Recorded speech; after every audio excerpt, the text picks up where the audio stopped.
Haleluya, watu wa Mungu, Bwana Yesu asifiwe. Kwa ndugu zangu Waislamu, assalamu alaikum, shalom shalom, mtu wa Mungu. Bado nimerudi tena kwenye kipindi changu kile kile, kwenye segment yetu ya pili. Segment yetu ya kwanza tulizungumzia mimi ni nani, wewe nani, kwa nini wewe. Huo mwili ni wa kwako, lakini mwenye mwili mwenyewe ni nani? Wewe ni nani au mimi ni nani? Kwenye kipindi chetu cha kwanza. Kipindi hiki cha pili najaribu kuzungumzia ma content creator, hawa ma content creator. Yani hii mada nashindwa hata nianzie wapi. Kuna hatari kubwa mno. Yani hatari kubwa mno. Yani kuna hatari kubwa mno ambayo ipo kutofautisha, kukosa elimu ya ma content creator, mchungaji, mwanasiasa, mwanasheria, askari, serikali, vitu 7 hivyo. Kuna huyu wa kwanza kabisa ni content creator, wa pili ni mchungaji, ambayo tukitoa content creator au ma content creator wana nguvu kubwa mno, kwa sababu wao muda mwingi wanacheza na mtandao, wana ushawishi mkubwa sana wa watu kwenye jamii, kwa sababu sasa hivi dunia iko kwenye kiganja, kila mmoja yupo mtandaoni muda mwingi sana. Kwa hiyo ma content creator wanafanya hivyo kwa sababu sehemu yao ya kipato, sehemu ya kazi. Hii masuala ya content creator sio kwa Tanzania tu, ni duniani kiujumla. Lakini wenzetu kwenye nchi zilizoendelea kuna utaratibu, yani kuna utaratibu wa hawa ma content creator na uhuru ulioendelea, kwa sababu wenzetu wana elimu ya kutosha ya kufikiri mambo kabla ya kufanya maamuzi. Hapo ni tafakari, yani sijui unanielewa? Naomba tunielewe. Kama wewe ni serikali, wewe polisi, wewe mchungaji, wewe mwanasiasa, wewe ni content creator, naomba mnielewe sana. Wenzetu walioendelea, nchi zilizoendelea, wanauelewa mkubwa, wanauelewa sana mkubwa wa kutafakari mambo kabla hawajachukua maamuzi. Wenzetu nchi zilizoendelea. Nchi zisizoendelea, nchi zetu hizi za Afrika, Tanzania haswa, mimi nazungumzia Tanzania kwa sababu ndio nchi nilokuepo. Ikiharibikiwa Tanzania, na mimi pia na kizazi changu na familia yangu imeharibikiwa. Uelewa wa ma content creator umekuwa ni mdogo sana. Sio huyu content creator, huyu anayolishwa hii content, anayoipokea hii content, uelewa wake unapokea namna ya vile unavyofikiri. Leo hii kuna watu wanaamini kabisa zile sini za romantic love za kitandani za nini, wanaamini watu wanafanya kweli, na watu wanaamini hivyo kweli. Mtu akifa, kuna watu wanaamini kabisa watu wanakufa kweli, yani kwa sababu uelewa wa sanaa Afrika au nchi zisizoendelea hizi bado mdogo sana, yani bado mdogo sana. Sasa basi, point yangu iko hivi, naomba hapo mnielewe sana. Haswa hii point ipo kupande wa serikali, jamii kiujumla na vijana. Point iko hivi, kila mmoja anaodili na masuala ya mtandao ana create content inaweza kuwavutia watu, ili mradi aweze kupata fedha kutoka kwenye mitandao. Kila mtu anabuni content yake. Kuna wachekeshaji wengi mno, tunafurahi, tunaburudika, tunapata faraja kwa kweli. Na stress zangu mimi naingia kwenye mtandao, vichekesho naangalia, nacheka na furahi. Watu wanaanza kupiga hatua. Wengine wanatengeneza content ya kuilaumu serikali tu, hata ifanye serikali ifanye kitu gani, yani yeye anasimama kwenye msimamo wake wa kuilaumu tu, na watu wanapenda hizo, wanaangalia, wanafuatilia. Watu wanaofuatilia wanaibeba ili swala ni real, ni kweli kabisa, na wanalichukulia kwa upana mkubwa sana, na linaleta hatari kubwa sana wanapolibeba ili swala. Mwisho huyo akiongea chochote cha hatari kimekwenda kuivaa, watu wanakuja kufanya maamuzi, wakati yeye ni issue tu, alizungumza tu ili apate followers, apate viewers, apate hela mtandaoni. Ila watu wanaoibeba wanaichukulia serious sana kuliko huyu aliyozungumza. Hiyo ndo hatari inayokuja. Hawa hatari ya kwanza ya watu wanaotengeneza content, hawa vichekesho nimewatoa. Sasa tunakuja, kuna watu wanapanda hatua wa kuichambua serikali, hata mambo yaliyojificha ya ndani, na wanaizungumzia kwa mabaya tu, ndio content yake aliyobuni. Yeye hata ufanye nini, wengine wanazungumzia Simba. Leo kuna watu wanaichambua Simba tu, yaani klabu ya Simba ifanye mazuri, ifanye mabaya, yeye kasimama kwa sababu ndo watu wanatazama hayo, wanapenda hivyo, content zake zinatembea kwa njia hizo. Kwa hiyo kazi yake ni kuiponda Simba tu, ifanye vizuri, ifanye vibaya, yeye nje sio kwa ubaya, yeye lengo lake apate viewers, apate watu, aendelee kupata pesa, maisha afanyaje, ndio content yake aliyoitengeneza ya kuponda klabu fulani. Wengine wanaiponda Yanga tu, hata Yanga ifanye vizuri, ifanye vibaya, ifanye nini, ndio content yake alitengeneza ya kuiponda Yanga tu. Ila sasa wakati anaiponda Yanga, watu wanaoifuatilia Yanga hawachukuli kwamba huyu anatengeneza content ya kuiponda Yanga, wanachukulia serious, wanakwenda juu zaidi kuliko yeye aliyozungumza.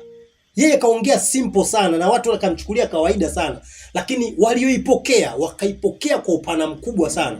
Na hisi mnanielewa napokwenda. Yaani kama wewe leo umeingia kwenye kipindi changu na hisi unaenda kunielewa wapi naenda.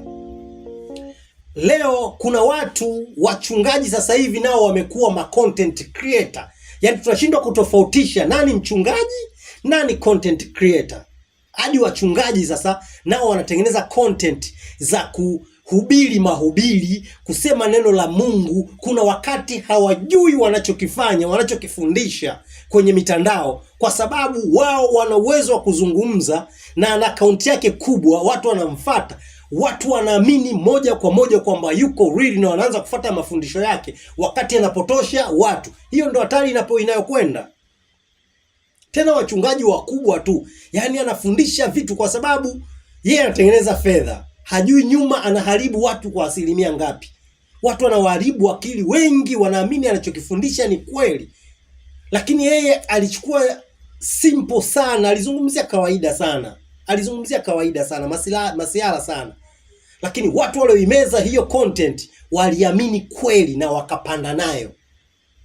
Leo wamekuwa wengi, wachungaji wengi wamekuwa ma content creator, wanasiasa wamekuwa ma content creator. Utakuta mwanasiasa mkubwa tu, mbunge mkubwa na akili zake timamu, mwanasheria mkubwa, tayari yuko mtandaoni anazungumza vitu kwa sababu yeye amekuwa ni content creator, alafu tayari anafanya siasa, anatengeneza viewers wengi. Mwisho tunaamini visivyofaa kuviamini, tunakwenda kupotea. Naiomba sana serikali ilichambue sana hili, kutofautisha hawa watu ma content creator, wanasiasa, wachungaji. Embu sijui tufanyeje hapa tuweke utofauti wa hawa watu. Lakini kuna watu wa serikali tayari, kwa sababu mtandaoni umekuwa kuna upana, watu wanatengeneza content ya kuzungumza tu. Yaani anazungumzia serikali tu, watu wapo wanazungumzia serikali tu, watu wanaamini. Mwisho inakuja kutokea hatari moja kubwa na mbaya zaidi kupitia hii mitandao. Yaani hatari inayokuja ni mbaya zaidi kupitia hii mitandao. Kunahitaji elimu ya vijana, watu wa mitaani, watu wa kawaida hawa wapate elimu ya kutofautisha hawa ni ma content creator, wana uhuru wa kuzungumza chochote, wa kufanya chochote. Wanachowamezesha msikimeze kwa upana mkubwa. Hiyo inataka iwe elimu kubwa sana kuliko kushindana na watu. Sasa hivi nimeona mtu anaongea hili, mtu anamtafuta huyu, anakanyaga hapa. Yaani sasa hivi kumekuwa mtandaoni, kumekuwa sehemu ya ukubishana, kuzozana ni hivyo, kwa sababu kila mmoja anaamini anapeleka mada yake mtandaoni. Wakati huyu alianzisha kwa sababu ya content zake. Hatari moja ilitaka kutokea kwa Queen Doreen. Yaani ni hatari sana ilitaka kutokea kwa Queen Doreen. Yeye alizungumzia like simple tu, kwa sababu ni content, akafanya ili apate viewers wengi mtandaoni. Akasema watu wanaobishana serikali hawaamini, mimi naweza kuwashoot risasi nikawaulia mbali. Yeye aliongea kawaida kama content tu, akapandisha mtandaoni, akapata watu. Laiti angetaka kuongea serious, angeongea kwenye maredio wapi.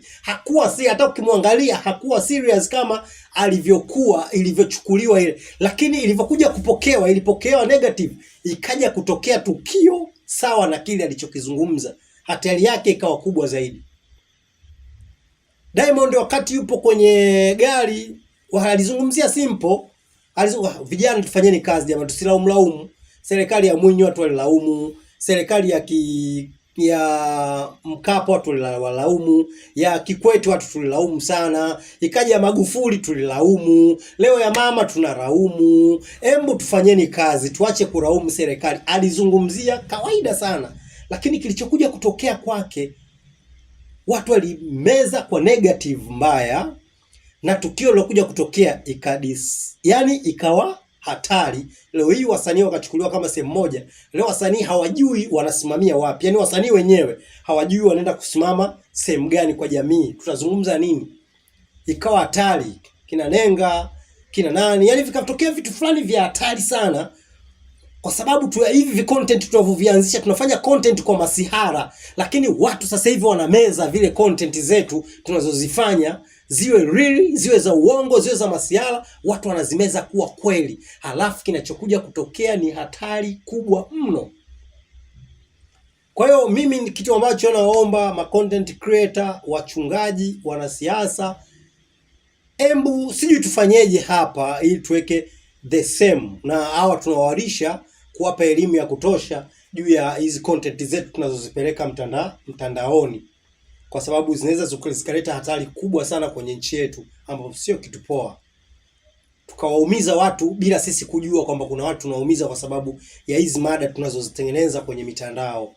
Kuna watu wanakwenda kuumia, serikali inajitahidi kupambana, kufanya hivi, kuficha hiki, kuzuia hiki, lengo nchi iwe safe, maisha yaendelee, watu wawe the same, umoja uwepo. Sasa hivi kuna tabaka, utofauti wa vijana pamoja na wasanii, kuna utofauti mkubwa sana. Leo wasanii washindwa hata kukaa sehemu kuzungumza kwa sababu tushatengenezwa hiyo tabaka, na walotengenezea tabaka tukashindwa kuelewa.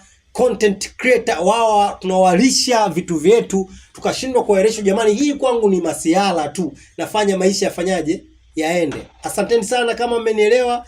Jina langu naitwa Ram Shomi, ukipenda niite Christian Shomi.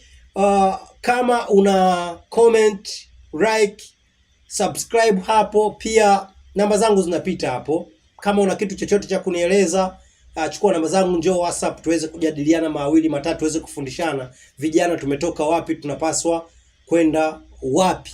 Asanteni sana, ila mnisamehe kama kuna neno nimekosea, msije mkaniweka kwenye jamii ile ambayo haitakiwi kutazamwa mtandaoni. Asanteni sana jamani.